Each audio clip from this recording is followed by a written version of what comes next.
let's get to the reason we're all here today, which is Tami Reiss.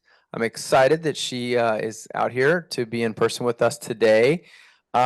She told me, I just caught wind of her book on LinkedIn, that she was working on this book, and she shared a link with me, and I thought it was super cool. And I said, hey, if you ever, if it goes from digital to physical, like, let's do a book launch events together. So months later, here we are. So I'm super excited to have her here, and her book is super cool, and we'll have her read it to us in a minute.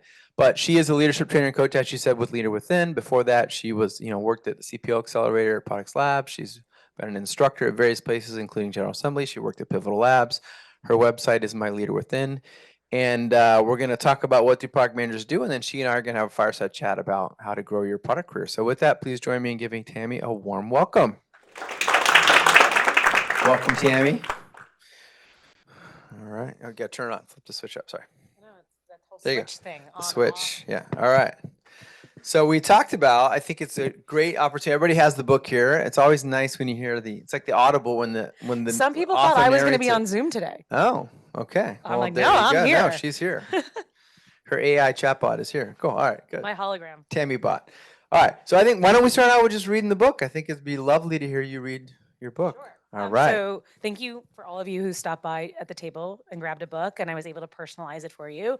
There are more books, so please take a second to take home if you like it. And I forgot to encourage all of you to take these adorable compass carabiners from Leader Within, because I talk a lot about the importance of a North Star, and this will help you find it. All right. What do product managers do? A primer for aspiring PMs of all ages and parents who aren't sure it's a real job. Written by Tami Reiss and illustrated by V. Lubo. Sometimes in businesses working in teams, we need a great leader who knows what that means. In my team, it's me. I'm a PM named Sue, and I'm here to explain what product managers do. Product manager is quite a mouthful to say, so call us PMs if you meet us one day. The P is for product, and the M that's in use is because we manage items which companies produce. PMs manage products for work and for play. Some are for free, and for some people pay. Some products exist to be viewed on a screen, and others are meant to be held, felt, and seen. We tell stories describing our product visions to empower the team to make decisions. This ensures a stronger connection to help us all row in the same direction. Where I work, we make lots of apps, games, and toys, products we hope kids like you will enjoy. Products always change, improve, and evolve as the team works on problems we're trying to solve. We navigate inputs from many a source. Together, we choose which ideas to endorse.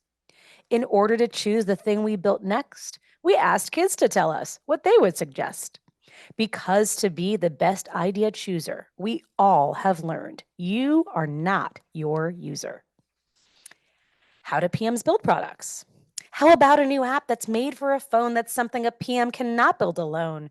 The key to this process is collaboration. Still don't quite get it? Here's some elaboration. Designers decide on the feel and the look. With empathy for users, their creativity cooks. Imagining products how each screen will flow, they ensure every user knows just where to go. Engineers turn dreams into real-world things like puzzles and games and cars that have wings. With specifications, specs from the designers, they move ideas forward as product refiners. They carry the heavy and technical load of getting machines to respond to their code. They use inspiration from science and art, building products that are both delightful and smart. Bosses and teammates make many requests, but PMs choose which ones serve users the best. For marketers, features are what they'll promote, often by sharing a good customer quote. Our customers, these are the people who pay for products that save precious time in their day. Salespeople persuade and also inspire prospects to become excited new buyers. How can I sound like a PM? PMs use lingo and many buzzwords. To outsiders, we must sound like big product nerds. So let's now review a few common phrases. Use them to earn PMs serious praises. Remember, it's product and isn't project. The latter, if used, will cause us to object. Now that that's said, please pay close attention to other key phrases we think we should mention. PMs are the ones who make the decision on what fits into a company's vision. We use more than instinct or a strong gut feeling to choose what users will find most appealing. Features must get customers' validation to predict our users' full appreciation. When we say wireframed, we really mean sketched. To test our assumptions are not so far-fetched. Prototypes are samples, a special sneak peek that open the door to honest critique. A primary part of a PM's vocation is refining backlogs with prioritization. That's all fancy language that we use to state this item's important. It simply can't wait. As backlogs get smaller, we hope we've succeeded. Sprints are time blocks when the work is completed. PMs use more jargon like agile and lean to help us prepare for the unforeseen. We share stories to explain our users' goals and group types of people into various roles. Acceptance criteria describe what users expect, and when things are broken, it's called a defect. Quality assurance, also called QA, tests out new stuff to make sure it's okay. Using the power of data analytics, we find our promoters and also our critics. When we launch a product into production, we're hoping it causes a market disruption. To know what we'll give the team now, next, and later, check out our roadmaps, but please do us a favor. Treat us with kindness and do understand not everything happens as originally planned. Change will happen for many a reason. Every addition should result in deletions. Could you be a PM? But how do PMs connect all this knowledge? Ooh, I'm gonna start that one again. But how do PMs collect all this knowledge? Do they have a talent or learn it in college? PMs must have passion and develop the skill to uncover the needs users want to fulfill. Some may start out as designers or engineers. Others had customer service careers. Many PMs attend business school, yet other paths work and are equally cool. Some may say to read Kagan's inspired, but nothing specific is really required. Most of us learn through on-the-job training. Books, blogs, and podcasts fill in what's remaining. Meetups and conferences are where you will find experienced PMs sharing what's on their mind. Congrats! You have all the insider buzz about all the things a product team does. I hope you will have greater appreciation for products created through our innovation. If problem solving sounds like your speed, as a PM, you will surely succeed. You'll influence those who work on your teams to build real things which started as dreams. So, now that you know what PMs can do, what do you think? Could the next PM be you? And that's it. I think that is so awesome. Thanks for reading it, Tami. And I just remember You can tell I'm a mom of a toddler, right? Yeah, With the way yeah, I you read the did book. a great job reading Rainbow. I love it. That's great. Reading Yeah, Rainbow. and just the same. Yeah, it's just such a good vibe. Like it's meant for be a kid's book, but as we also say, also for maybe clueless family members, Or ourselves to just aunts laugh or at ourselves. uncles or grandparents, whatever it takes. Nice. Okay, cool. Raise your hand if your parent has ever called you a project manager. Only one? Really? Your parent has ever referred to you as a project manager. Wow. Okay. How about if your engineering counterpart has referred to you as a project manager? Oh, there you go. I was telling Tami earlier, I was at a startup and I was the head of PM and there was a director of engineering. And first week it's like, oh yeah, project management. Well, I know it's product management. Every week I had to correct them. Like, are you serious? Are you serious? Every day. Yeah, it's a real thing. It's a problem. It's a thing. Yeah. So hopefully this will help. Cool. And as somebody here mentioned, it's also good to give to first-time CEOs who have never worked with product. There you go.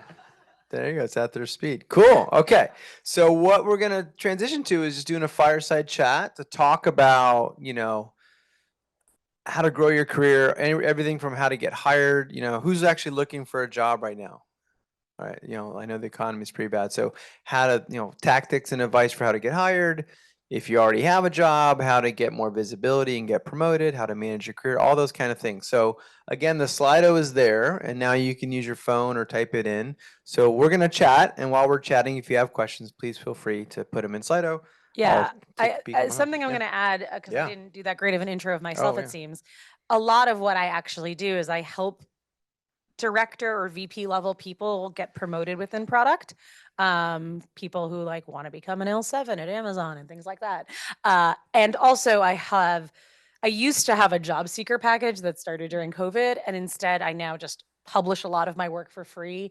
I have a GPT I created to help people work on their resumes.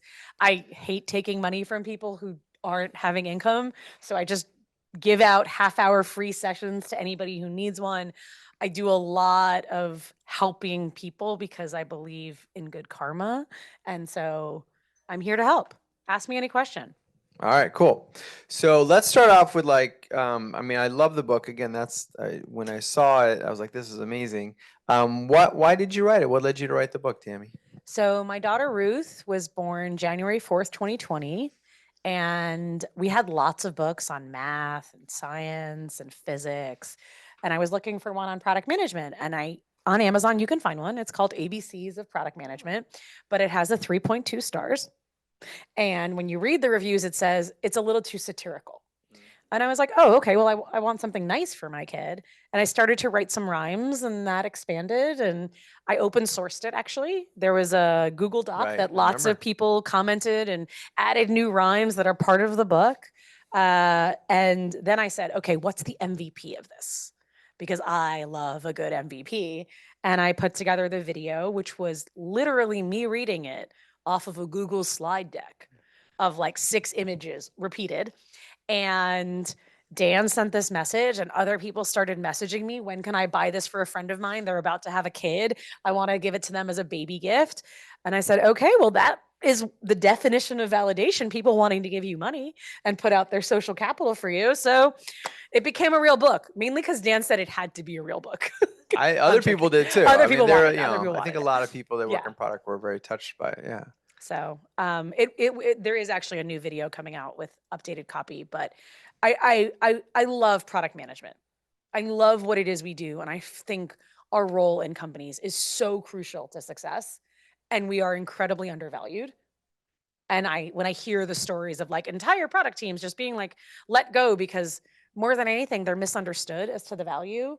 I want people to understand why you want a product person on your team. I want us to be able to talk better about the value it is that we create, who it is we collaborate with, and that it's not a one person show. And therefore, it's harder for us to say, oh, that was me. But in reality, very often we're the hub of information that made the whole thing possible. And I want us to be more advocates for ourselves. Sounds great. And then you touched on this a little bit, but you mentioned that in creating the book, you were very agile and lean. Do you want to tell people about that process? Um, I can't even. I don't know how many people looked at this, but like in the hundreds.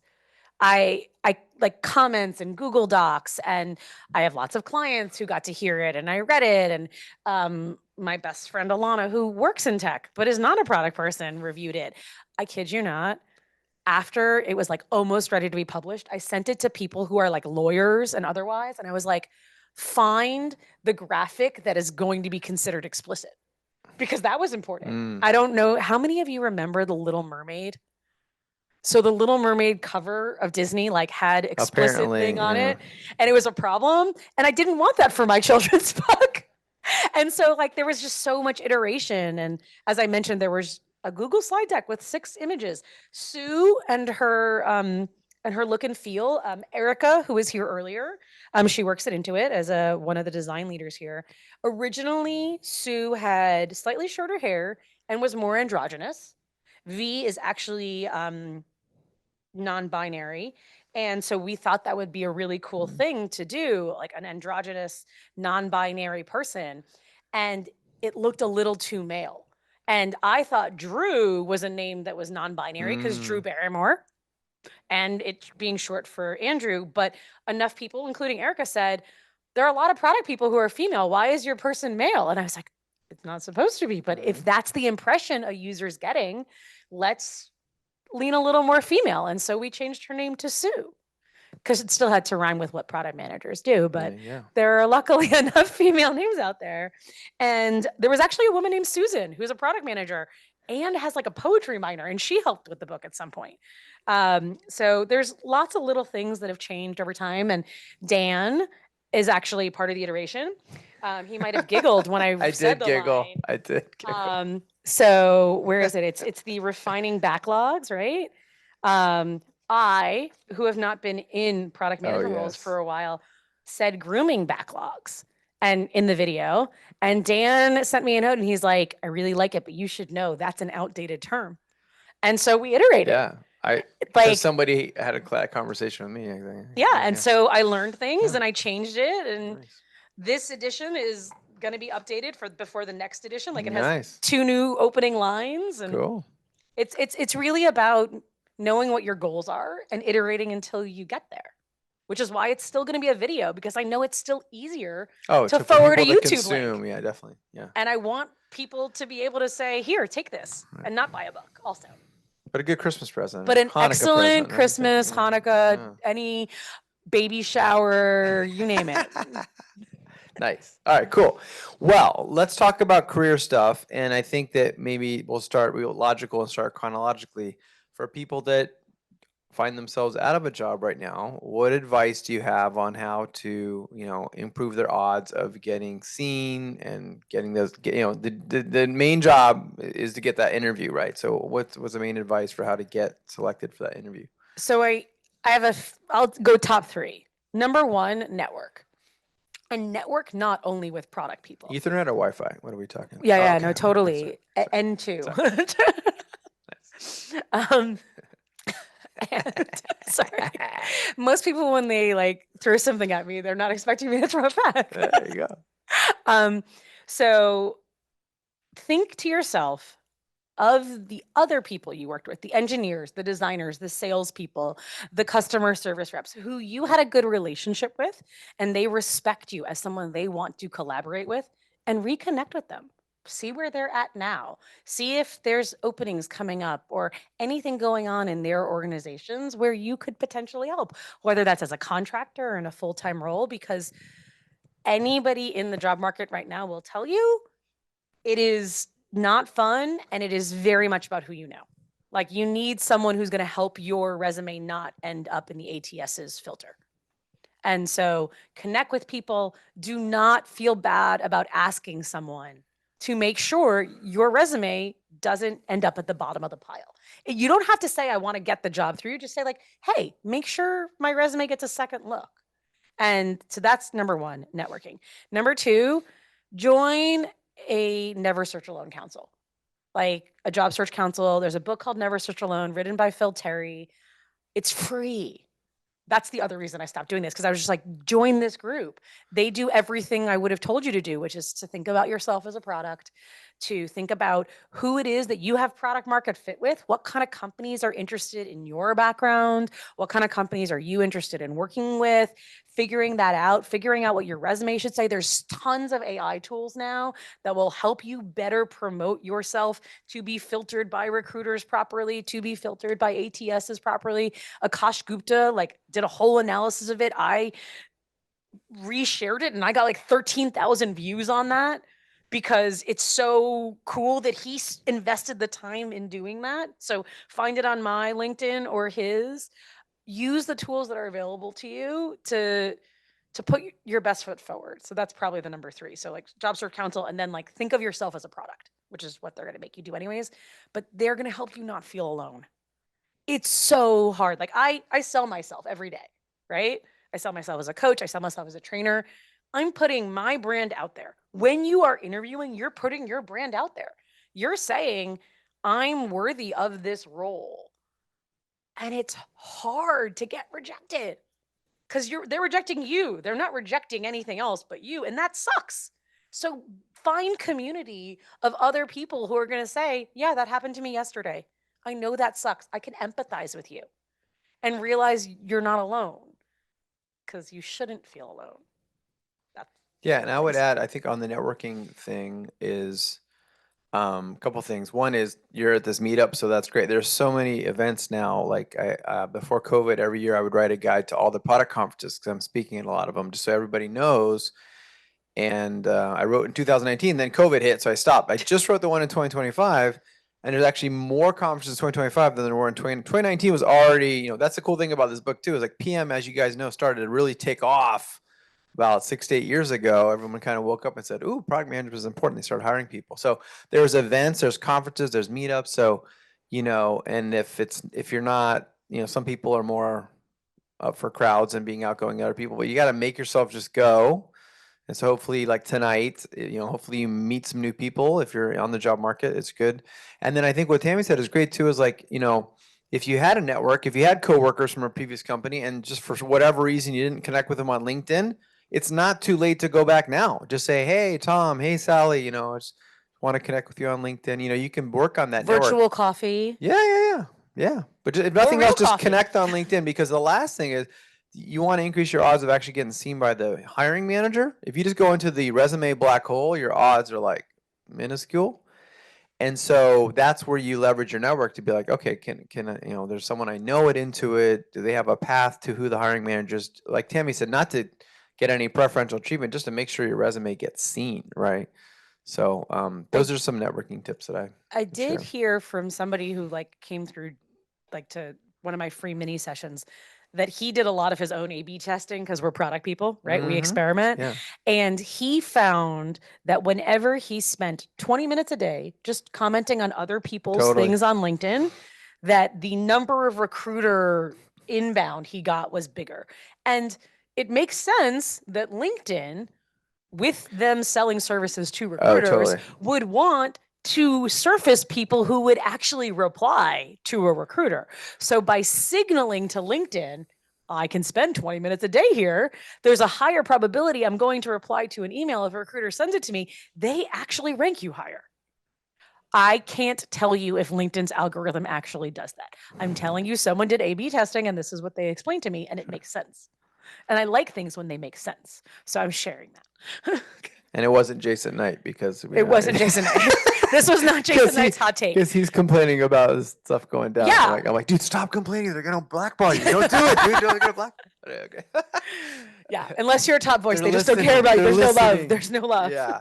So I think that actually segues to another good point I want to bring up, which is, is what optics are you presenting? You said you're presenting brand. What are you presenting, right? The number, like I used to, when I was, helping my clients recruit product people, it'd be like, we're hiring for a senior product manager, and I get a resume and it's like, does not say senior product manager on it. I'm like, bye, you're done, right? So it's like, if you were called a product owner or you were a project manager, whatever, it's not lying to just rephrase it as product manager or whatever it is, right? This is me and Dan giving you permission that if you did the role, Yeah. you can write product manager on your resume on LinkedIn, and then explain your title was something else when it's time for your reference check. Yeah, sure. Because if you're doing the job, that's what makes a difference. This also applies for the director, vice president, everybody, stuff the level.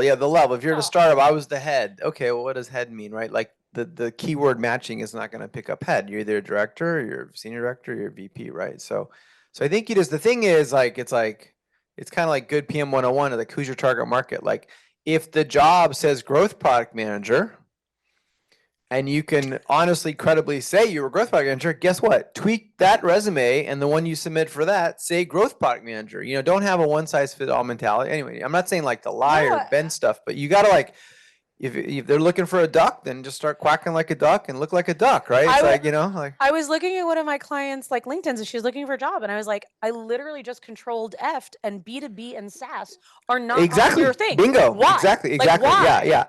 It's silly stuff like that. And I'll go even further. So that's level one is what do you present? And now in LinkedIn, you only have one profile, so you can't be constantly changing it. But when you submit a resume, you can tweak it each time, right? The other next level thing is, what is your kind of presence out there in the world? So when I was recruiting at Medallia, I always remember the story. It was incredibly competitive because they were backed by Sequoia. They were like a rocket ship taking off. So we have way more applications. And I remember we were hiring for a senior PM, and it was for a web app. And the number of people that would come in, I'd be like, "Oh, do you have a website?" "No, I don't have a website." I'm like, "You want to be a web product manager and you don't have a website?" I'm like, "Do you know how easy it is, especially now in 2025? You know how easy it is?" So there was one SPM that came through, and she had a website. Not only did she have a website, she put her artifacts, like she redacted them. She wasn't sharing anything sensitive, but she put up her wireframes and her roadmaps and all Portfolio. this jazz. And I'm like, okay, you quack like a duck. You look like a duck. I'm trying to hire a web senior product manager, and you've got a website showing me web senior product management stuff, right? And in the same light, if you're looking for leadership roles, I worked with somebody who eventually became a senior director somewhere, but I said to her, I was like, "You're really passionate about management. You have philosophies on management. Write about it. Yeah. Like, just Totally. Yep. write some articles on I on agree. your own blog, on LinkedIn. I don't care, I but agree. put it out there. Have a stake in the ground that you put so that people realize you're not just someone who does the job. You're thoughtful about it, and they can then read that and know what your Exactly. thought Yeah. process is about it." Yeah, I agree. Because basically, the other thing too is like the end game is they're gonna put your name into Google and either get your website or they get your LinkedIn, or if they get to your LinkedIn, they'll see those posts, those thoughtful posts. That's the other way to do it. Is like a catch-22. Is like, well, I don't have a. The old thing was always like, how do I get a PM job if I've never done PM, right? And the way to bootstrap your way out of that is like, well, just create a website, start writing pieces about product stuff, do product teardowns, redesign stuff, write a book review of some book, whatever, right? Just write stuff. Take pictures. Yeah. So Dan mentioned the nature of like reaching out to old coworkers. If you think about it, when you are interviewing at a company, you are an unknown, right? We all understand no, no, no. You are an unknown. You are an unknown entity to them. But if they have the ability to back channel to somebody that you're connected with, that makes you less unknown. If someone's like, "Oh yeah, I remember that person," even if you didn't work that closely with them, like if they remember that you're not an asshole, that's still a +1 on your side versus somebody else who's an entirely unknown. So think about that as part of the way you're presenting yourself, because so a number of you are leaders. So raise your hand if you're a leader, meaning you've interviewed people. How often do you look at the LinkedIn as well as the resume? Keep your hand up if you're right. Because you want to see what this person's connected to. You want to see what they're posting about. You want to see their personality. So it amazes me that there are people who only put out a resume and their LinkedIn just says the names of the When they companies didn't they fill worked in the at. detail, like Yeah. that also, if like if you're looking for a job and all it says is your company name and position, it's like you didn't even have the time to like write the bullet points of what your responsibilities were. Like I don't see that often, but the Yeah. other day I But it found someone like happens. that. I'm like, or they don't have a profile picture, right? Or And like engineers do yeah, that because yeah, they yeah, don't want to be recruited. yeah.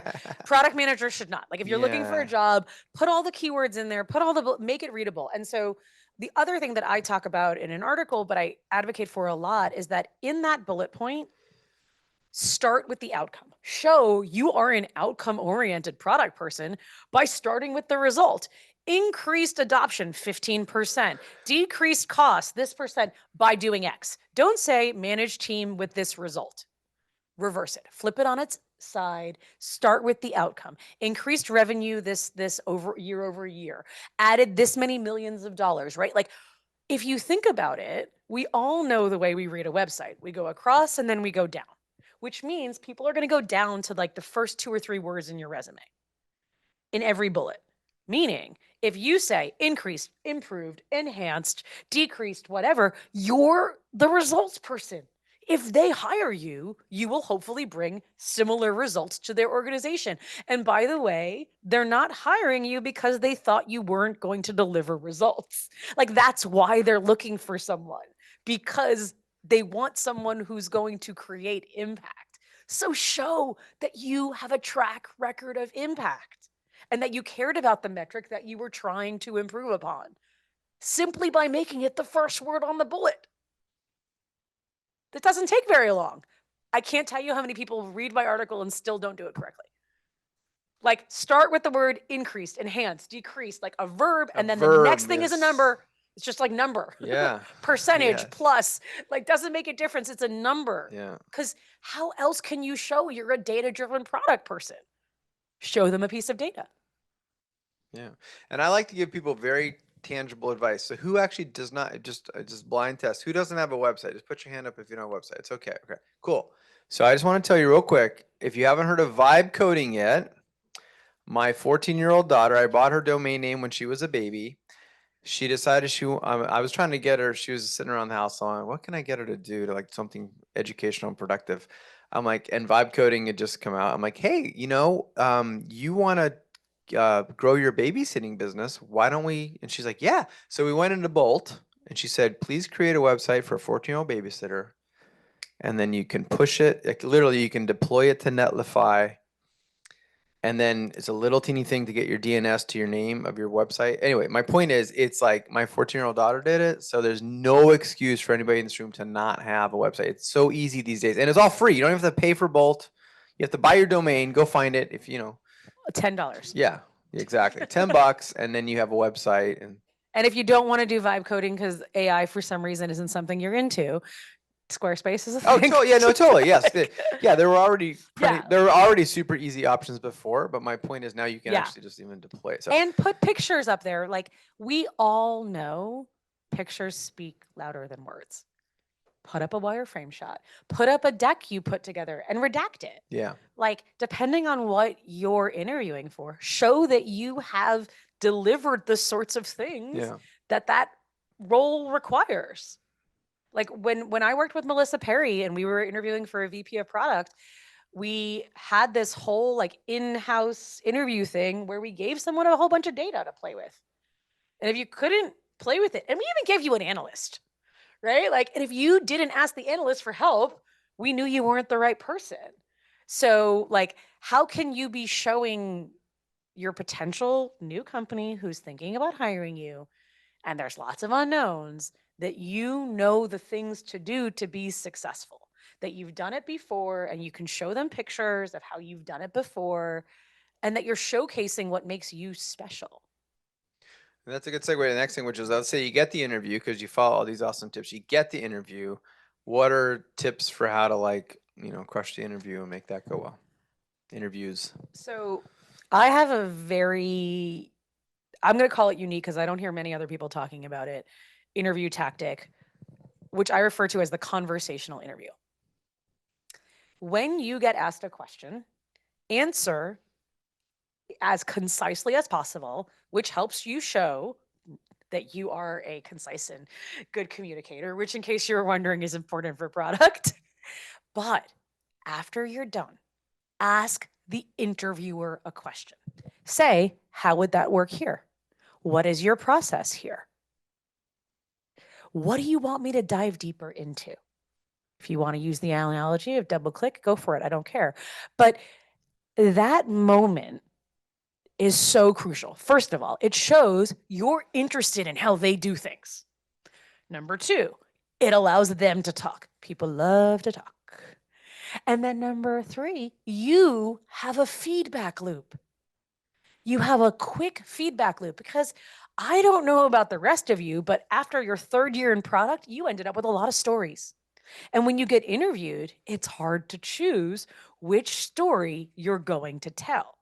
But when you go through that feedback loop and they say, oh, that's not the way we do it here, we do this thing, you can then say, oh, at this other job I had, we did it that way. And this was my experience with that. Or, hey, yeah, I'm really interested in that. Let's talk more about that.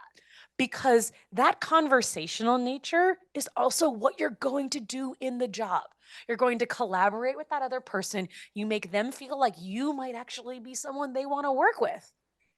And I've had a number of clients I've coached through this. They have gotten responses from the people who hire them that say, the nature of your interview was just so much more conversational. It's why we hired you. Because we got to have more of a conversation and a back and forth. And that's like the first thing I will tell you to do. Just like use it as an opportunity to learn about them, use it as an opportunity to iterate on the stories you're telling, use it as an opportunity to show you're interested in working for them and how it is that they work. It's like instead of thinking of it like a test, you're just turning it into a conversation. Like you're not trying to answer the questions, right? You're trying to Yeah, Yeah. that's good. I think What the do other you do? thing, well, the thing is, I'm just thinking because so I'm a big believer. It's exactly what you were saying. It's like about showing your impact, like increase, this metric by X. I'm a big believer also in like showing is better than telling. And so I just remember back in the day, I had a binder of all my I had like one too. artifacts, like all my artifacts, right? And you know, and it's funny because you just kind of come in with your binder, and like they may, 10% of hiring managers may not even notice it or to ask you about it, but inevitably someone's gonna be like, "What's that?" You're like, "Oh, that's my binder." "Oh, do you want to talk about a wireframe? Okay, cool. I can show you the. Oh, you want to do a roadmap? Okay, cool. I can show you this, right?" So it's just a way, I think, like showing instead of telling is very Mine powerful. wasn't a binder. It was my UCLA alumni leather bound Oh, portfolio cool, thing nice. There you go. that I fully had Yeah, yeah, wireframes printed out. But yeah. today, you could just have tabs open on your Google Sure. Or your Chrome or whatever, iPad or and whatever. just Bring it. say Yeah, like if you're not in person, like be yeah. like, hey, can I share with you something that I did? I totally. Like, do you Oh my. mind if I share my screen? That's even better. It's like, here's the product that I built. Like, Yeah. That right. person who I told about like management stuff, she is the person responsible for in the Amex app, the button that says I lost my card. Before that button existed and before her work, you used to have to call Amex, wait 10 minutes on the phone, get to a person, call back to see what was going on, right? Literally changed my life, this button. But she didn't well showcase that on her resume. And it's like, just put a picture. Right. This button was me. Everyone's pressed this button. You're welcome. Yeah. Yeah. Cool. Okay. And then, so let's say, we people that are already in PM, what advice do you have for them on how to kind of get their work recognized and hopefully get promoted and things like that? First of all, know that it's not only your boss that makes a promotion decision. Early in your career, your boss is highly responsible for your promotion. Later on, they have to pitch it generally to some sort of promotion panel, which is cross functional, which means you have to be known not only in the product org, but in the dev org, in the sales org, in the customer service org, everywhere across. So when you're working cross functionally, because you are, make sure that those other people are telling their boss good things about you. Or if you're in a meeting with cross functional people, which of course would never happen, send an email back at the end of it, which has the action items or something else, a summary. Show that you are good at communicating, show that you're good on being on top of things, show that you're good at collaborating. Raise your hand to be the person at all hands who presents something. You have to actually be more present. You cannot be passive if you're trying to get promoted. It's not going to happen. Like, there are too many other people who are equally as good and they are better at the self promotion. So, like, that's number one. Like, lots of people get involved. And the second one is actually your manager. They need to understand you want a promotion. Do not wait until your annual review to say, why didn't I get promoted? 6 months, a year in advance. Say to them, I'm really interested in moving to the next stage. This is why. I don't just want a nicer title or a nicer salary. I actually believe I could coach PMs to be better at that, or I really want to help grow our organization or our process. Have a reason. What can I do? Open ended question to make that case easy for you to pitch.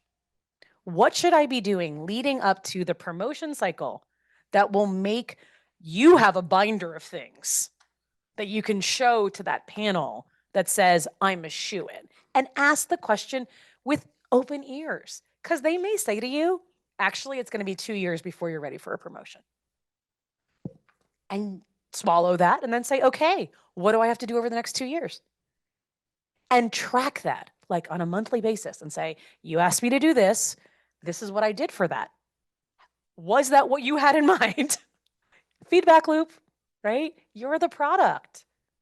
Your manager's the user. Yeah, and I think that I think it's perfectly fine. Like most managers, if you're not like demanding a promotion or insisting one or saying I really expect to have one in 6 months, if you just go to them more open ended, like you're saying, and just say, hey, I'm really interested in like reaching the next level. I'm a PM now. I want to be a senior PM. What would it take? What would I have to demonstrate, in order Yeah. to do that and have a conversation about it so that otherwise, if you just so the contrast is you just wait, people rarely, now it's just up to luck if they see your worth or not, basically, right? So it's, you can get in front of it. The other thing is back you're saying about what I see too is, you may be well known in engineering because that's who you work with every day, maybe design, but like, do other people in marketing and sales, other roles know you or not? And a lot of times it'll just be like, who? The people in sales are like, who's that? I don't know that name. Who is that? You don't like, you definitely don't want to be there. Even if you're not like, they're like, oh yeah, they're a rock star. You want them to at least know who you are and have a positive impression of you, right? To help support. And that actually brings up a point. If you're especially in the larger organizations, but this works in smaller ones also, are you volunteering for company things?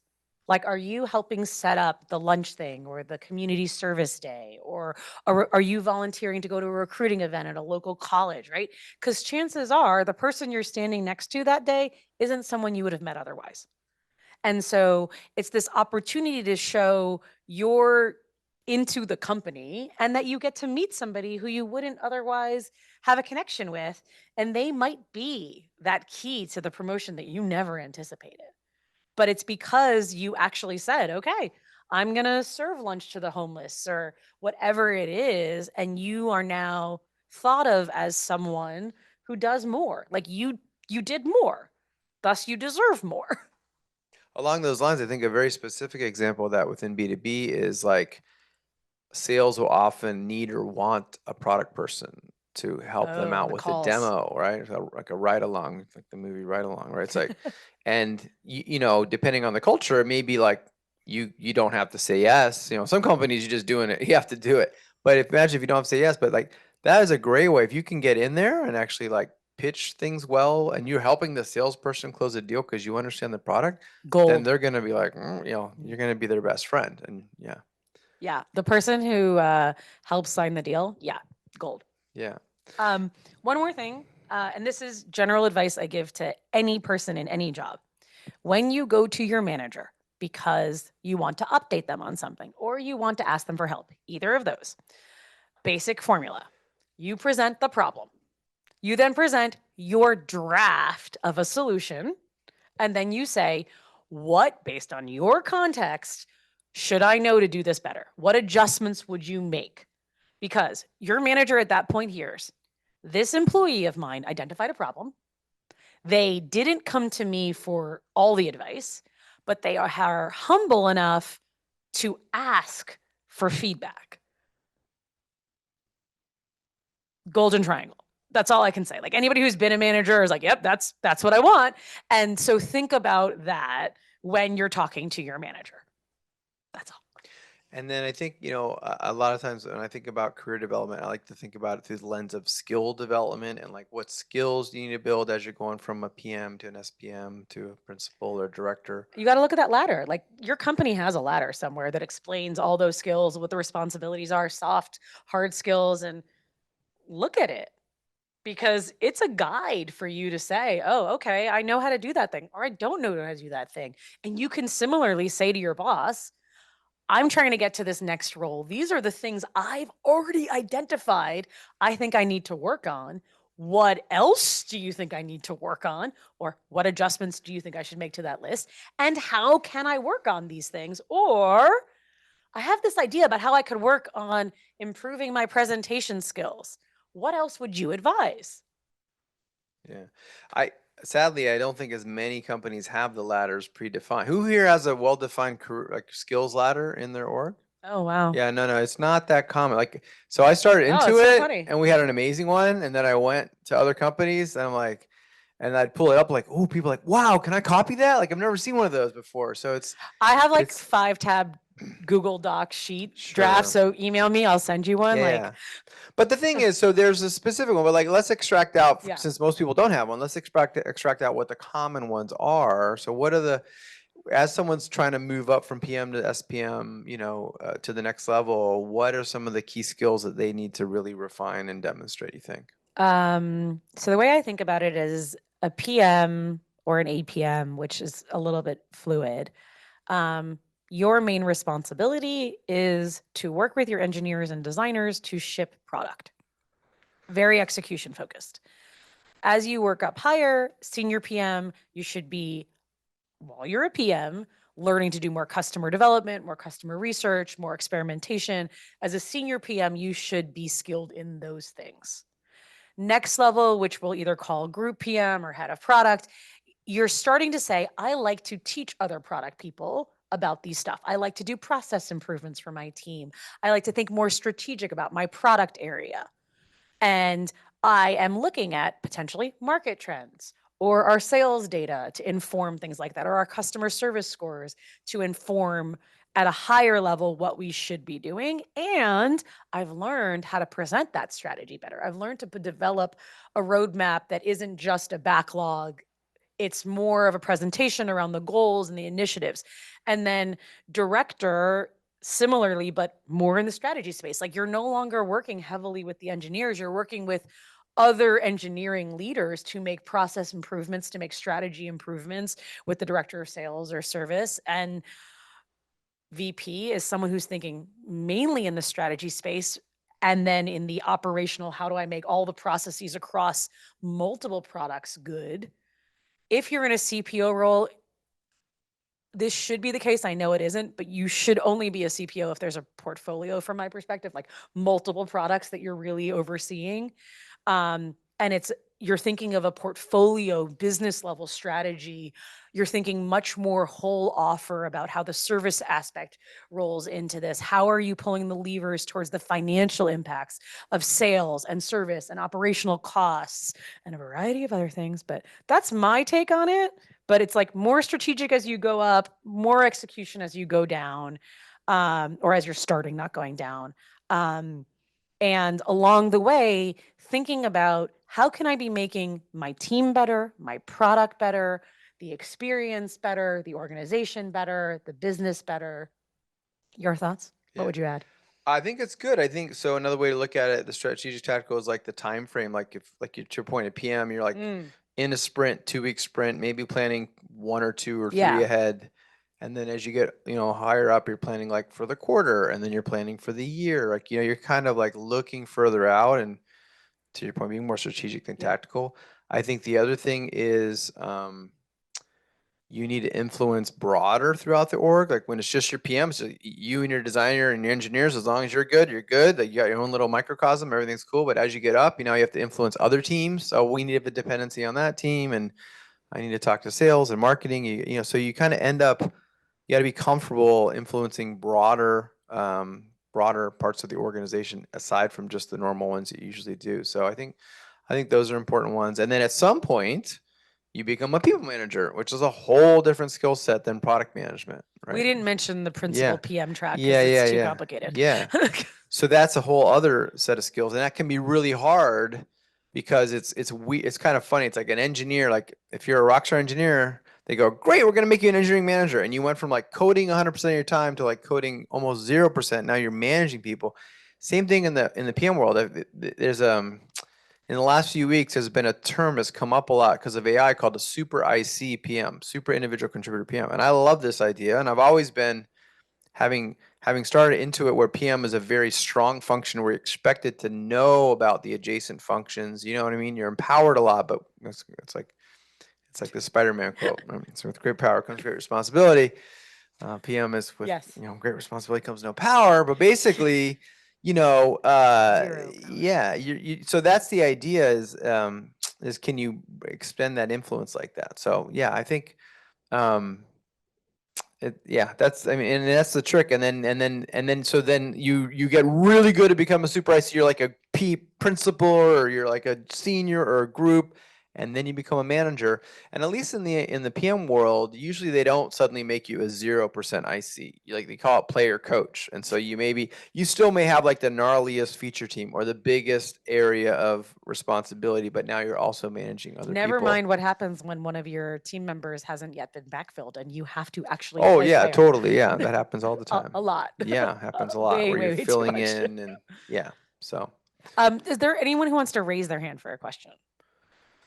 We're very friendly. well, we I can look at. promise. I got Slido up, we so got we can do. Slido? Yeah, I think. Let's see. We've got front row question. Okay, Go. we have to have a mic. So there's mics right here. If George, or Brian will take one. We need it for the video. There you go. So we'll take a question. I see on Slido. Feel free to put your questions on Slido if you want, or we can also, there we go. Take it live. Go ahead. So It's on. It's on. You're good. You're good. okay, for a couple of times now in the last few weeks, I've heard, oh, you have to have artifacts, just redact them. Well, I didn't take them when I left my job because that was confidential information. Got a few things, not a lot. How do you redact a roadmap? I mean, it's got features. Like, how? I don't understand how to. So as somebody who has to like create roadmaps that are educational for courses on product strategy or road mapping, you write feature 1 and goal of increase X% revenue or something else. So you're like abstracting it. You're showing You're that like you know how to color code. genericizing it. Yeah. It's really the layout. No, if you think Yeah, about it, it's it a- really it's a is. layout. It's the structure. It's like, oh, what are your swim lanes? Are they good Are swim your lanes? swim lanes by product area? Are they Yeah. swim lanes Are they by random? outcome? Are Mhm. they Yeah. like, are there different colors at all? Sure. So you And- take the information off and you just give them a template. I mean, you can say like That's- user facing focus, like Yeah, that's the back lowest end, common denominator. API, yeah. like you could be more specific, but it doesn't actually have to be like calling this. Like you can have social sign in instead of like integrating Yeah, with the Facebook, whatever, yeah, right? Like authentication, yeah, authentication, something right? like- Like SSO, Yeah. right? There are so many ways that you can communicate. I did a thing, even if it wasn't the exact thing. And to a Yeah. certain degree, that abstraction layer is actually part of you showing you're a good communicator. I Because agree. there's the internal roadmap that you use with your engineers, which might be much more specific for your features. And then there's the higher order one, which you had to share with sales. Right. And that should look different. And so think about the one that's more for It's a sales. good point because even the jargony internal one, it wouldn't even be as valuable to the external person if they could see the words because they don't know what the hell it is. They don't know what it is.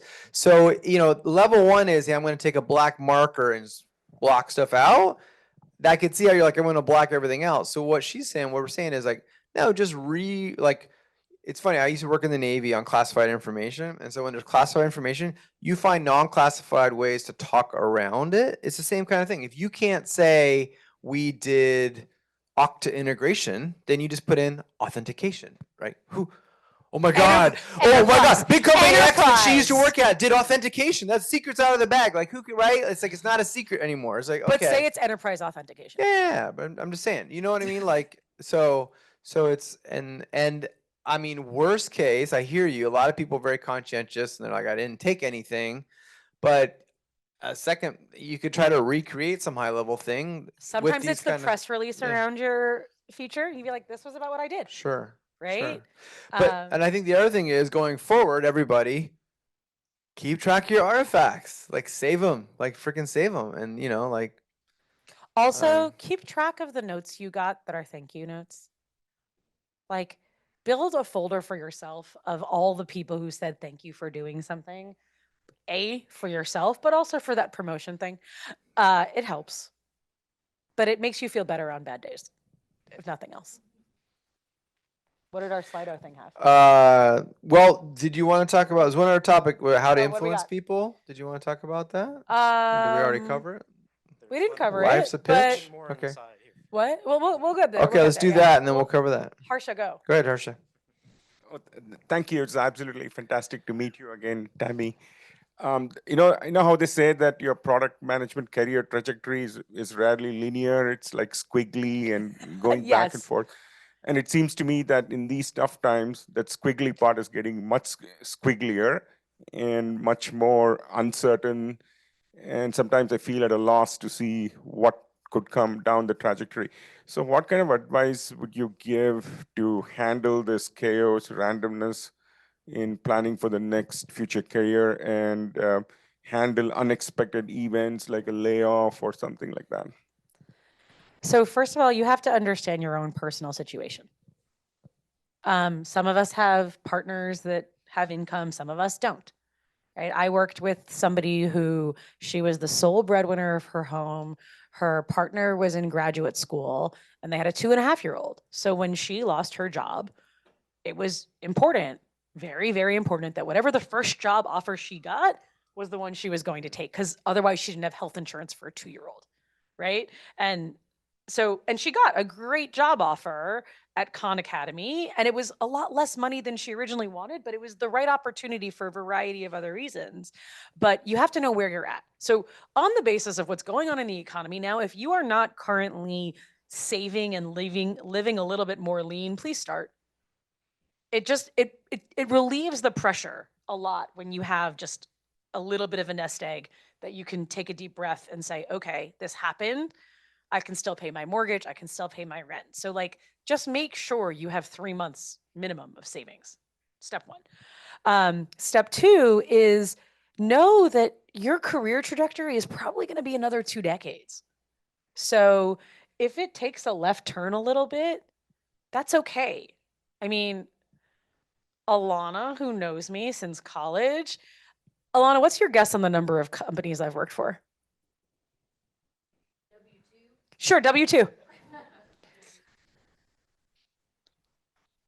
9. Okay, that's pretty accurate. It's 11. But the number of actual companies I've worked with as a contractor is like in the hundreds. And there was a point where I was looking for VP of product roles and I didn't fit the mold. I made no sense as a VP of product because I'd never stayed at a company for more than 2 years. I had been a consultant. I had gone in and out. But you know what? It made me a fantastic consultant. And so I realized I was better at that road. And then I became a coach because I have all this exposure to all these different things. And so you never know what's going to be the thing that seems like a left turn, but might open a really nice door. I mean, like I've worked in auto insurance, I've worked in HR tech, I've worked in payroll tech, and like all these other things. I literally, does anyone know what web arbitrage is? For domains. Like I worked for a company where my job was to buy ads on Google to direct people towards sites that just had ads from the Yahoo feed on it, that like we would pay 35 cents, but we would get $1.20. That's called web arbitrage. Most people have never worked in web arbitrage, but there was some company where somehow when I was interviewing, that was a beneficial thing because they were doing ad serving. So because I understood that, I was able to be more attractive to City Search. Who knew, right? Like you never know what you're going to learn. And so be open-minded, especially in today's economy. If it's a place that you're actually going to feel like you like the people you work with, that's a great step forward. You know, don't sell your soul to the devil. I'm not asking you to do anything like that. Don't do anything illegal. Don't compromise your values, but be willing to go outside of your comfort zone. Because you never know what you might find. Yeah, and I think that if you're unemployed right now, you know, job search can take a lot of time, no doubt, and you have other things going on in your life. But I do think it's also a chance to potentially acquire some new skills, right? And I think specifically, AI is pretty red hot right now, right? So somebody asked, do you think Super IC is more viable path in the age of AI? No doubt, no doubt. I mean, you can create prototypes and you can have working code as a solo PM now. That was never possible before. And you have to think about a business that's hiring you is trying to get the most value out of every employee. And so a super IC PM who, whether or not that code ever gets shipped, Sure. what you're able to do is you're able to prototype faster, which means you're able to do research faster, which means you're able to get 17 prototypes in front of a group of users faster, which means you're able to validate something faster, which means hopefully whatever it is that you actually ship has a better chance, not guaranteed, of being more successful. And so the sooner you know how to be more efficient with your own time, like, did you ever do a clickable prototype with like the F drive and the images and the like pixel where you like, or like this The image rectangle- map, like the or image like map, image mapping, Envision, yeah. or yeah. No, before Envision. Image Before map. Envision, yeah, the we HTML made image map. the HTML image Sure. map. Okay, so if you've never made one, congratulations, they were hell. Literally like sitting there on Adobe figuring out the pixels of where your rectangular button was.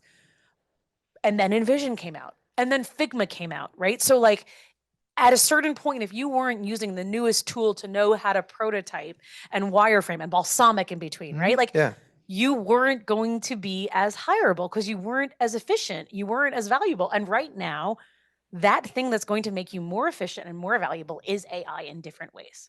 But don't think about it as I'm going to be the person who pushes code to prod. Think about it as I'm going to be faster at all the things a PM is supposed to do, which is validating business ideas and coming up with the right strategy to move forward and coming out with the features that are going to add customer and business value using AI. And from our event last month, basically we kind of saying like almost all PMs are going to become AI PMs at some point. And so I hate to be dire, but it's also like if you're unemployed right now and you're not learning AI, you're actually less employable over time. So it's like just to and forget leadership. Yeah, Like as a yeah. product leader, even if you're never going to Yeah. become a super IC, you need to understand how your team should be utilizing these tools and how your team can be more efficient because Yeah. of these tools and how you can be incorporating AI into your product strategy to deliver more customer value and more business value, right? That's how you're going to be your MVP of a most valuable player to your company because you're at a lower cost generating value. And I would say if it feels overwhelming, because I know it can feel overwhelming, there's so much going on. Like I subscribe to 3 different AI email newsletters and I read them every morning because it's like 4.1 just came out, right? Like there's always something going on. And so it may feel overwhelming, but as we said last month, the train has not left the station yet. You can still jump in. It has not left, but if you don't start getting up to speed on AI in the next 6-12 months, I'm afraid the train will leave the station without you. And I think that, it's not, not suddenly you're not expecting you to be some rock star coder or anything. It's just like, I think good PMs in general are intellectually curious. And I think we're good at learning new domains all the time. AI is just another thing along those lines. And it's super easy. Like I said, my 14-year-old daughter was able to generate a website. So it's a lot of times it's the intimidation factor of the unknown, but if you just dive in, there's so many things. Someone was who's doing a hackathon? Someone here, yeah, I haven't done a hackathon in 10 years and I'm getting these invites. I'm like, I wish I want to clear my calendar. I want to do a hackathon. Like, it's super cool. I think maybe we'll do one. I got a job from a hackathon once. There you go. I was at City Search's hackathon actually, and I presented this tool that we created called In the Middle. And after I presented, somebody in the audience came over and he said, "You sound like a product person." And I said, "I am a product person." "Why do you ask?" And he said, "Well, we're recruiting a product marketing manager." And I asked what that was in their organization. It turned out all of their PMs were former engineers who didn't know how to talk about the value of their products, and they were hiring a product marketing person. Airbnb, yeah, right. They don't have product managers. To talk about the value. And so I got that job. And I got that job because I presented well at a hackathon. You never know where the opportunity is going to present itself. Yeah.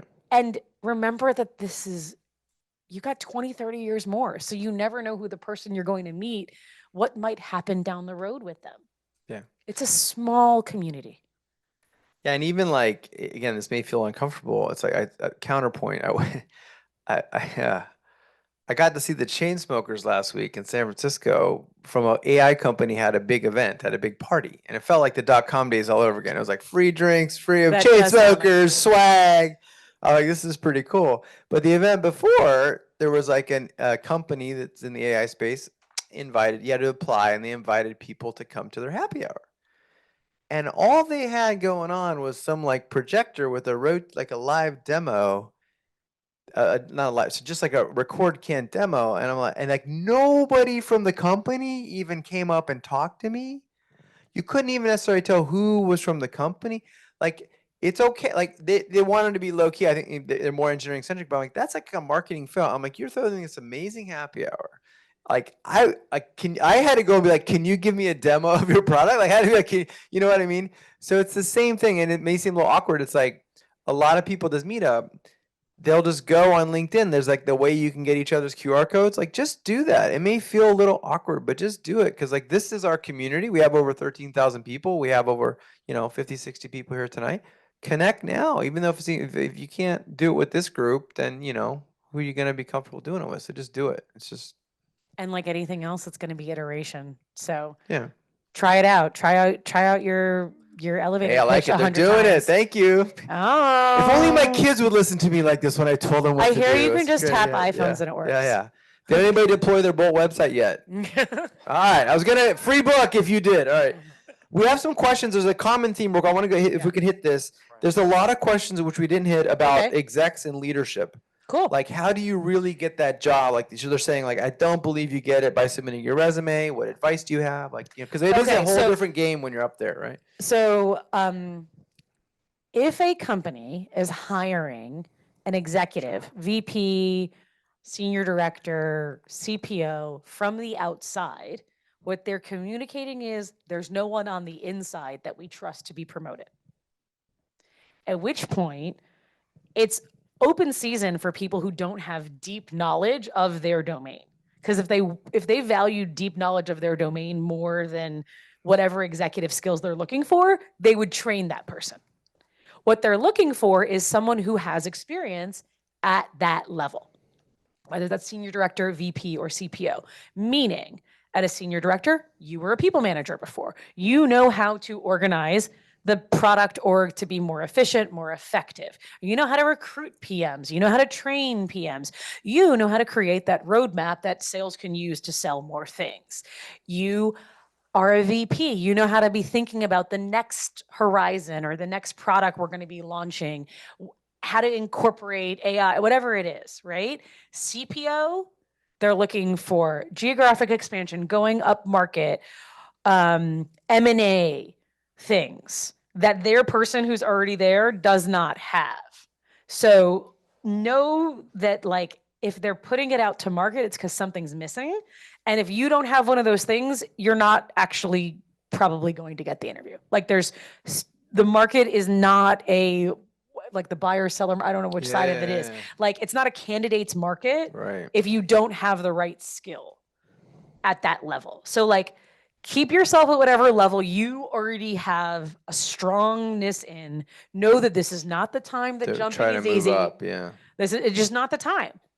But it's the perfect time to join a company at the level you feel comfortable at, to develop more skills while you're there, possibly get a promotion while you're there so that you can develop the skills of the next level. Right? This is the right time for that. I hope whatever I just like spewed out gave person the information they were looking for, but I'm happy to refine. Okay. Did the person who asked you get what they I feel like needed? it's a ChatGPT disclaimer. Your results may vary. Thank you for using Tami Bot. Tammy does have a bot, by the way. Not legally binding. Okay. For all of those of you who I actually do have a bot, like, it's called Leader Within. It's on ChatGPT. It's like a level above. It has everything I've ever written programmed into it. It gives very nice advice. So Yeah. have fun with it. It's free. And I do think at that level, your network does matter a lot more. It matters a lot more because you get referred from those jobs. Like, it's like more like, hey, you know, and it's like headhunters and recruiters and things like that. But it gets back to the unknown nature, right? Like, if a company's going to trust you with that much budget and that much influence and that much power, they're scared of the unknown. Like, they want someone to vouch for you. So, like, make sure there are people who can vouch for you. People forget that, like, once they start interviewing, that networking should end. Like, no, like, figure out who knows somebody at the company who can say, oh, my friend so-and-so is interviewing at your company. They're really awesome. That makes me think of another hack earlier. So, like, say you get the interview and they give you your interview schedule and you're going to be talking to Sally Johnson and Jim, you know, whatever. Look them all up on LinkedIn, right? First off, see if you have any mutual connections, right? You might have mutual connections you don't even know about. See how many you have.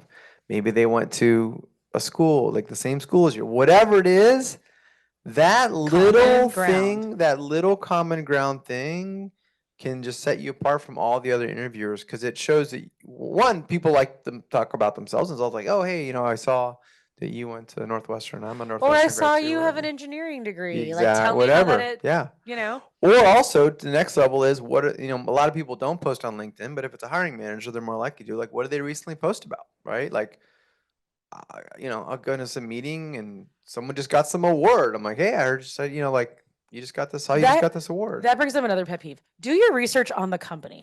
Yeah, I meant to mention that earlier. Yes. Spend an hour researching the company. What funding round are they at? Who is their CEO? What is their vision statement? What are their values on their website? Like, know a solid answer to why are you interested in working here? And just go to the Google News tab, because like the day before they might have just acquired somebody, and if you can drop that, they're like, oh, hey, or whatever.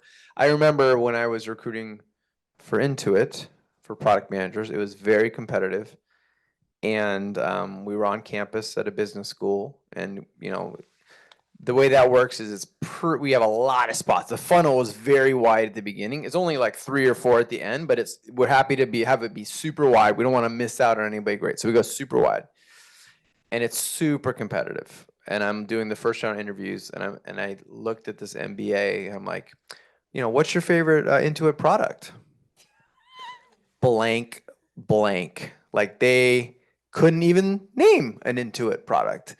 And Intuit has products? Yeah, and they just looked at me and they put their head down, and because I was a year ahead of them, they kind of knew each other a little bit, and I was like, they're like, I'm over. I'm like, this interview's over, right? I'm like, yeah. I'm like, just like they knew they didn't do their homework, and I mean, an hour's great, but even the difference between 0 and 10 minutes or 15 minutes, like just but it may seem silly. You're not stalking people.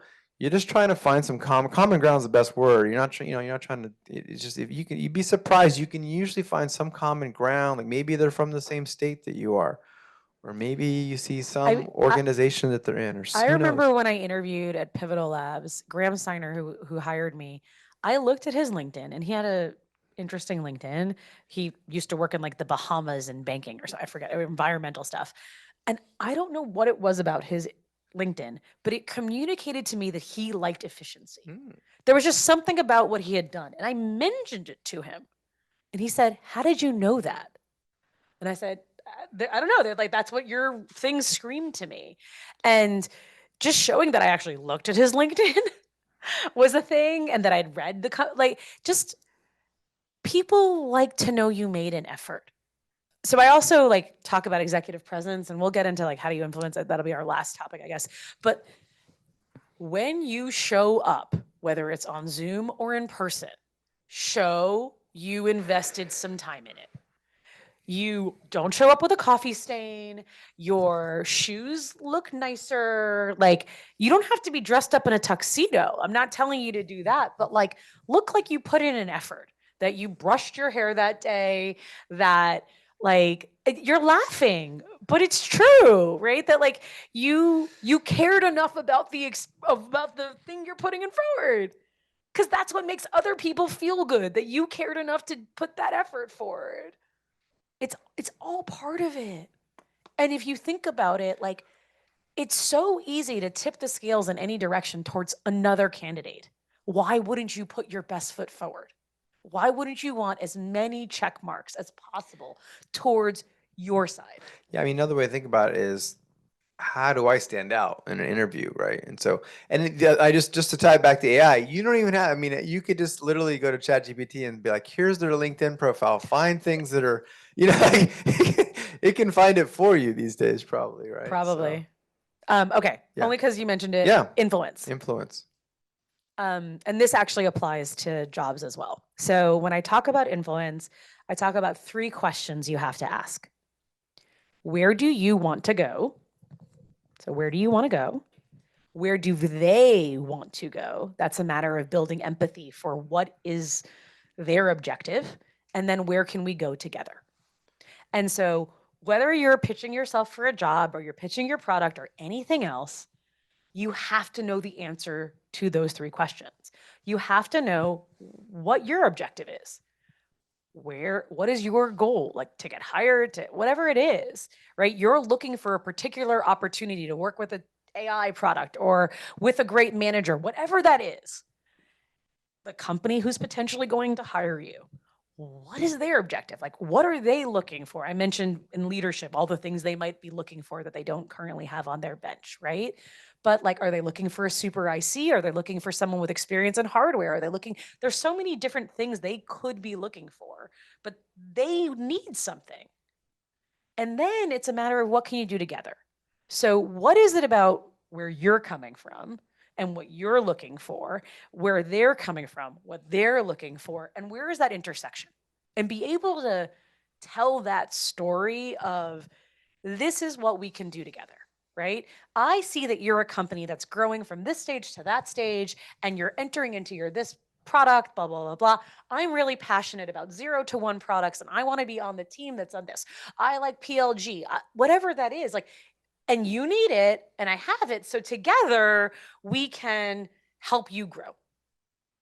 Because I bring something to the table and you need that thing. And chances are, if you've been in this world, you have a lot of things to bring to the table. You need to figure out which of those things is most attractive to them.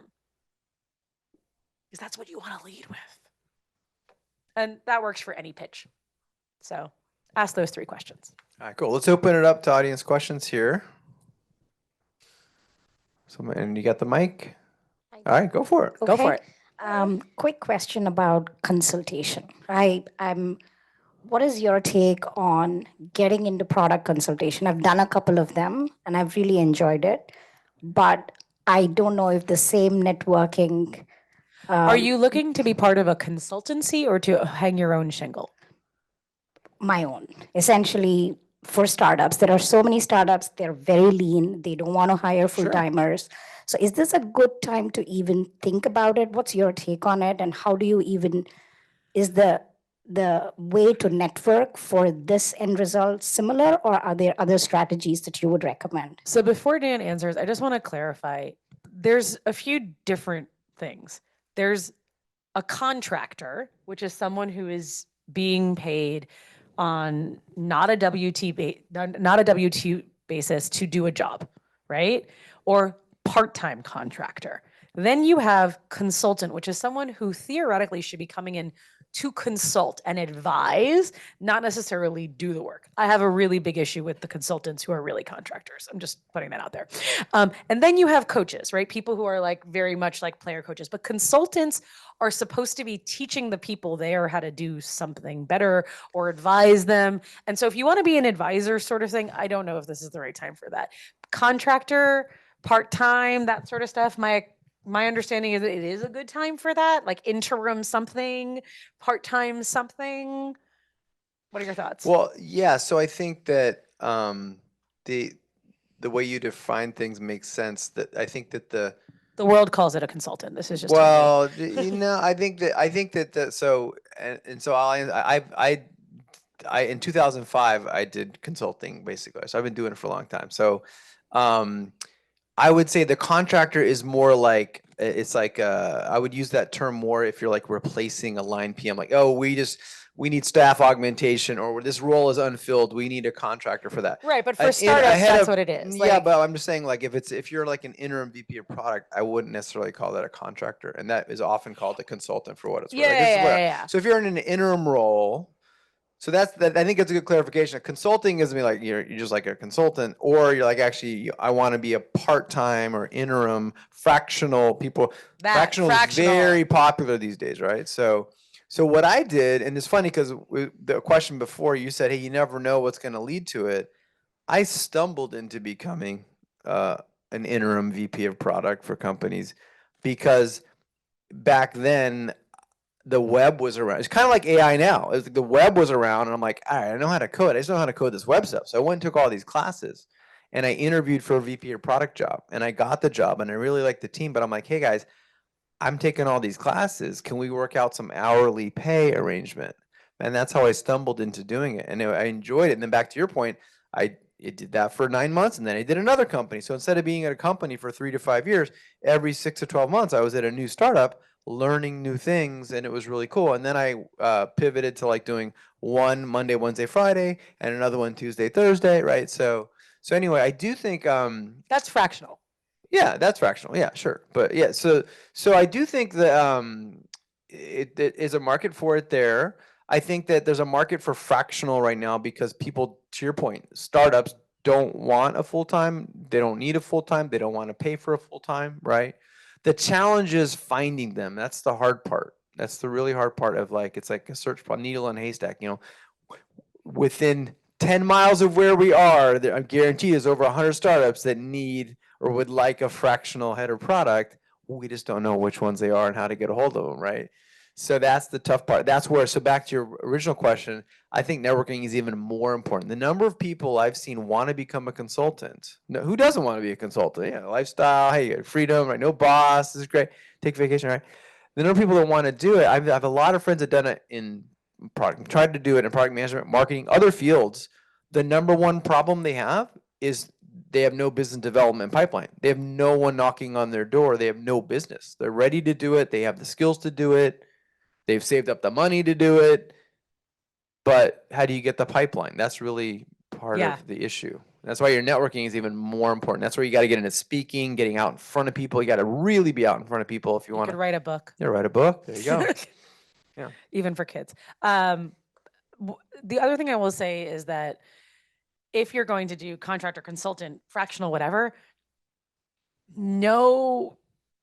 set up boundaries, right? Because especially in startup world where the actual employees or the non-paid founders or whatever they are, they're working 18 hours a day sometimes. You can't do that as a contractor, right? They're not going to pay you for all 18 hours a day, right? Because they probably don't have the budget for it. But so just be clear about where your boundaries are in those sort of situations. I think too often, people jump into it without doing that, and then they sometimes get taken advantage of. That gets into also Yeah. how you charge and price. Yeah. If you just do it by the hour, it solves itself. It's you want me to Yeah. sit in this stupid pointless meeting? Great. Clock's ticking. Let's go. I don't mind. I'm indifferent. If you set your, that's the beauty of being a consultant is you know what the value of your time is. And you're like, hey, Yes. okay, I'm indifferent between sitting in this meeting and okay, Yeah, if you want me here. But to your point, so every Yeah. once in a while, one of my clients had all of a sudden they replaced the founder with this hardcore CEO. And he redoing the board deck Friday. It's not good enough. Everybody be here on Saturday. That's when I was like, I'm a consultant, man. I'm not coming in on Saturday. So Boundaries, man. yeah, Boundaries. yeah. Right? But you have to be able to say, I get it. If I'm out here on Saturday, Sure. you might not want me here on Monday, but I'm still Yeah. not coming in on Saturday. Yeah. But by the way, you need me here on Monday, so you're gonna deal. All right, other questions? Yeah, let's get a mic. There we go. But I would George, call yeah. it fractional. But yeah, when I started, it wasn't fractional. I was doing it pretty much full time. So you can do it full time. It's interim. That's interim then, right? If you're filling it until they get somebody, yeah. I have a question. So my question is, we recently got acquired from we were a Congratulations. startup, and it was 80 people when I was working with the CEO. And of course, we're lean development, let's go. And we got acquired by a Fortune 150 company. And now I'm part of the executive group.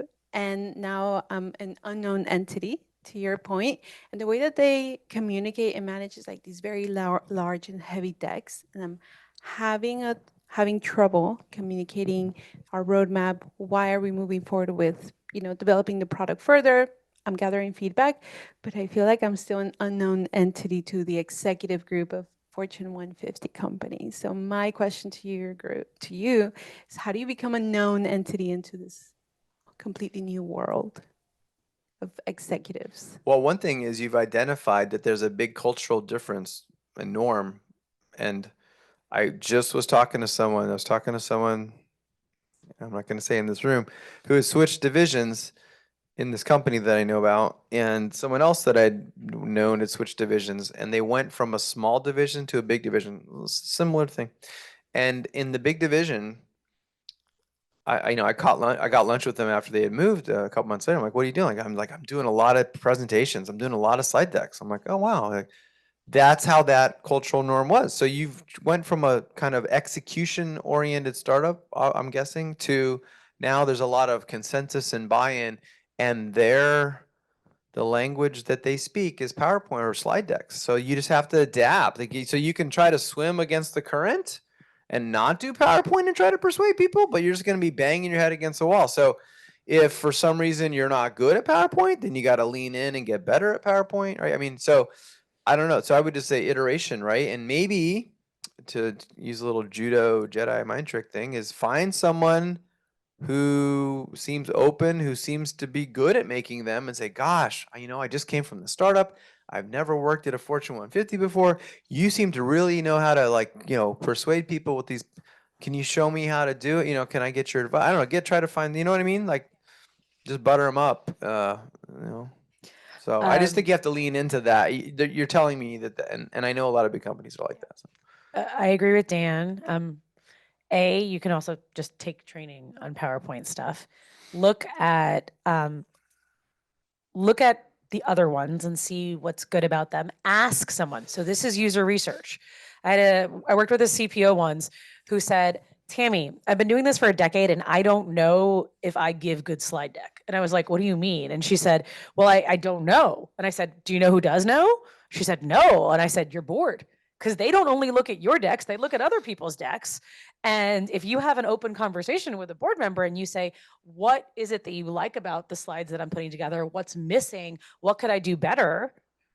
You'll know, like they're your user. So do user research, right? So if it is internal decks versus board deck, talk to the CEO or someone who's been with the organization longer and they know, as Dan said, what it is that they like to see in the deck. Take notes about what kind of questions you get asked and make sure you get out ahead of those in the future. Literally read through a dozen previous decks and just like see what sort of visuals are being forth. Like, do they like pie charts? Do they like bar charts? Do they like line graphs? Like whatever it is, right? Just copy them too. It's like just to start out with, just copy it, right? It's like great artists. Sometimes they just start out copying Picasso and then they get their own style, right? I don't know, just. But know that chances are you have to start talking about business value. Like that is the biggest leap. Like when we did CPO Accelerator, Melissa and I, like the biggest leap from VP to CPO is knowing how to talk about the business value in business terms, EBITDA, year-over-year revenue growth, whatever the numbers are that are important to your business, and your CFO will know what they are. Ask them. Like find out those and then start connecting the dots between the work you're doing and those numbers. And yeah, that. Really helpful. Thank you. Yeah, you might find there is more of a finance or numbers bent, and that people want things to be more proven with numbers, even though we all know it's kind of not proven. But yeah. Cool. Why don't we take like one more question and then we can just wrap it up. By the way, there's a couple questions on ChatGPT I'm happy to answer the Slido. Come if you asked a question that didn't get answered, come see me one-on-one. There's a reason I'm not answering it publicly. So Intrigue. Yes. Anyone else want to raise their hand? Questions? Going once. Oh yeah, please. Okay, go. all right, there you go. Last one. Good job.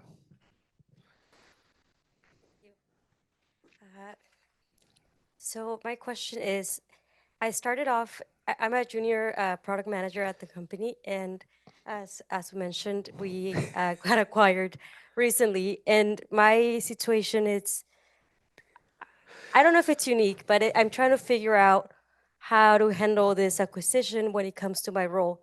I started off as a contractor, as a project manager position, and as we merged in with the larger company, now I've been offered a junior product manager position. And I'm trying to figure out what my job actually entails, because right now it's a little bit of the gray zone. I do a little bit of QA, a little bit of project managing, and a little bit of product management. Welcome to product management. I challenge you to find 2 people in this room who are product managers who have the same job. Just saying. It's impossible. Like, watch this. Who's in product and does at least some occasional QA or UAT? Look at all the hands. Okay. That's just. Who's in product and does occasional design work, like wireframes? Yeah, you fill the gap, like project management. Yeah, informal project management. Yes. This definitely gives me some reassurance. Yeah, I think a lot of people in the room would be like, "Wait, you got a full-time PM offer? What the heck are you thinking? What's your problem? What's your question exactly?" There's a book called "What Do Product Today's Managers economy, Do?" you got a PM job offer. So I like anything else, talk to your manager about what the expectations are. Know how you're being judged, right? Know what they expect from you. Make sure you're doing that. Get feedback. Are you doing it? And if there are things that don't fit into that, say to them, hey, this thing got thrown on my plate. I didn't think that was part of what I was supposed to do. Do you want me to do it? So one thing we didn't talk about, and so, with the meetup, I've been doing 11 years. Every couple of years, I try to do a panel where we talk about how to break into PM because it was really hot, and how to kind of grow your career. That's kind of what we're doing now. It's been a while since we've done it. There are videos on our YouTube channel that there's specifically a playlist on that topic that has 4 videos in it. Okay. But the top question that comes up a lot is, I want to get into PM. I don't have PM, so I can't get the resume. They can't get the interview. It's a catch-22. It's like, how the hell does anybody ever get into PM if you need a PM experience to get a PM job?